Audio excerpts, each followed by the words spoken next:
Hello, my name is Carly Seligman and I'm a sophomore at the University of Pennsylvania. And this summer I was one of Dr. Jennifer Punt's perm students investigating the role of immune cells in autoimmune diseases with a focus on T lymphocytes and myasthenia gravis.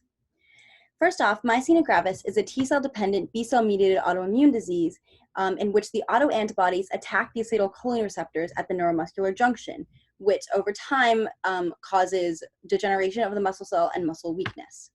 T lymphocytes are a crucial part of the immune system, and T regulatory cells have suppressive functions that help to prevent autoimmune diseases.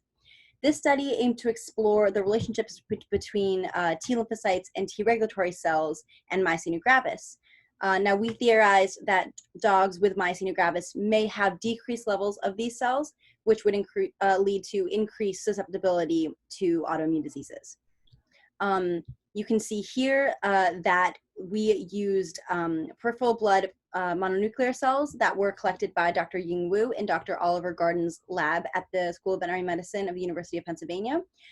We were able to use FlowJo so as to analyze the cells that we wanted to, which were T regulatory cells and T lymphocytes themselves. Now, we had 15 different participants, canine participants, who we split into 3 different groups based on myasthenia gravis symptoms and an anti-AChR titer level. A titer level of above 0.6 nanomoles per liter was diagnostic for myasthenia gravis.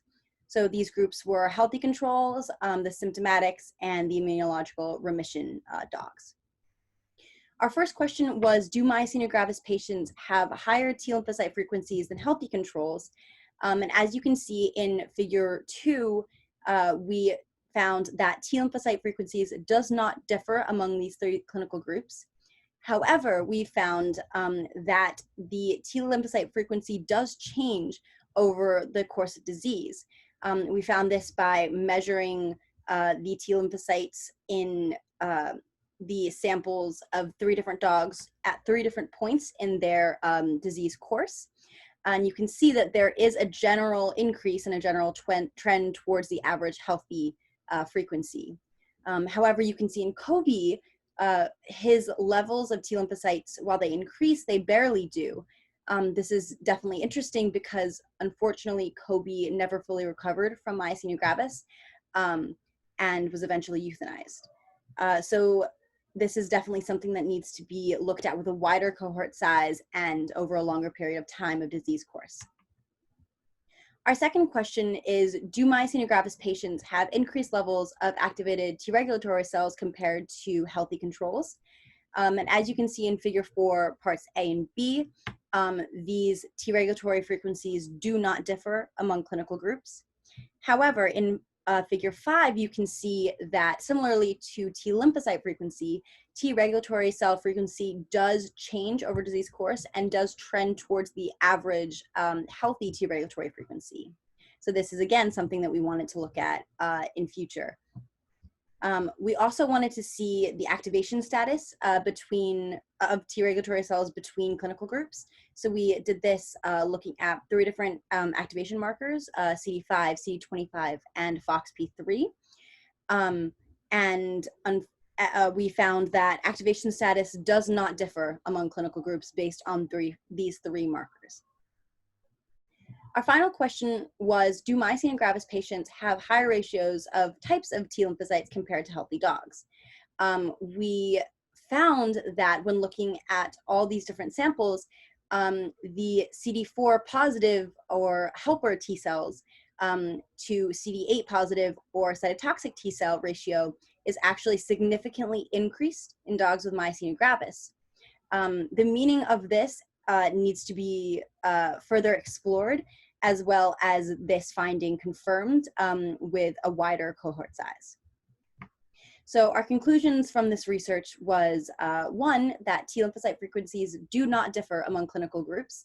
However, they do increase in the dogs that recover over the course of their disease. We also found that T regulatory frequencies do not differ among clinical groups, but we do see a trend towards average healthy frequency over disease course. We also found that the CD4 to CD8 T cell ratio is significantly higher in myasthenia gravis. Some of the limitations of this study was the small cohort size. Unfortunately, we only had 15 dogs. So we want to be able to look at this, explore these differences with a wider cohort size. We also had relatively few markers with which to explore these theories. So in future, we'd want to explore with a wider range of markers. Some future directions for this project is to confirm the T lymphocyte anti-regulatory findings with a larger cohort size. We also want to follow myasthenia gravis patients for longer over the course of their disease so as to measure the T lymphocyte anti-regulatory frequency changes over disease course. And we also want to explore the meaning of an increased CD4 to CD8 T cell ratio in relation to myasthenia gravis, as well as to confirm this suggestion. Finally, I would like to thank a few different people who were instrumental in allowing me to pursue this project this summer. First off, I would like to thank Dr. Jennifer Punt for her continual dedication and constant support of her students and this project. She is an incredible mentor, an incredible professor, and an incredible person. I would like to thank my colleagues Rashmi Sansharma and Surbhi Kumar, who helped me to collect and analyze this data. I would also like to thank Dr. Wu and Dr. Garden for contributing their data, which allowed the study to be possible.